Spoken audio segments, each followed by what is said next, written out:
أكثروا من صدقات السر، وجميل أن تكتب كل يوم ولو ب5 ريالات، ولو بكيس تمر، ولو أن تذهب. أحد الأخيار قال يوما من الأيام: ماذا أصنع؟ لدي بعض المال في الشهر 500 ريال، ماذا أصنع؟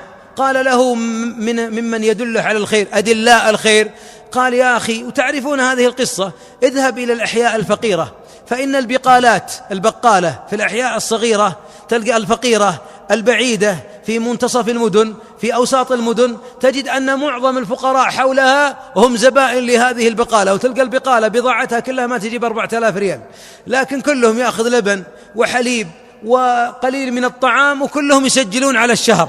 اذهب إليهم واطلب الدفتر هذا وسدده كاملا، أو أن سدد عن بعضهم، وبعضهم أوقف تسجيل 2 ريالين خبز والله ما يستطيعها. عامل البقالة قال: لا أسجل عشاء اليوم 2 ريالين أو ب5 يتعشى وأبنائه ب4 ريالات، ما استطاع لأن عليه دين. جميل أن نتتبعهم.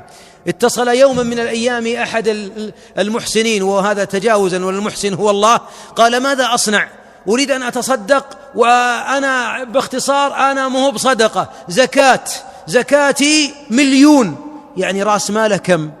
40 مليون، زكاة المليون زكاة 40 مليون. قال: 1,000,000، والله إني ما أخرجت هذا 1,000,000 السنة ذي، والمال عندي من زمان ما أخرجته، أريد أن أتوب. دله دال، قال له: اذهب إلى السجون.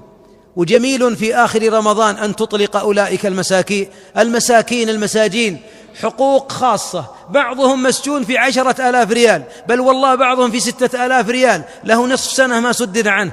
ذهب وأطلق ب1,000,000. وللمعلومية الزكاة لا فضل لي ولا لك في إخراجها، ولا نقول لك شكرا، ولا الله يعطيك العافية، ولا لك فيها فضل. هذه طهارة مالك، وهذه ركن أركان إسلامك، وهذا حق الله في المال. تبين نقول لك جزاك الله خير، أخرج ما بعدها من الصدقات، أما تتجمل بها وتطلع الله يحفظك الزكاة عشان نقول بيض الله وجه أبو فلان ممناها ما شاء الله يتصب عليها السمن، مالك منه أنت. لو ما هو المصلحة لك يوم أن تخرج المال هذا.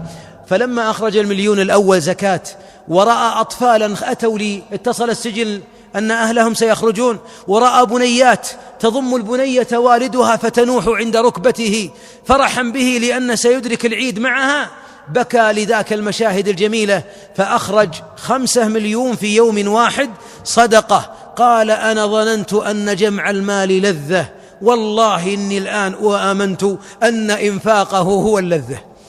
فأقرض الله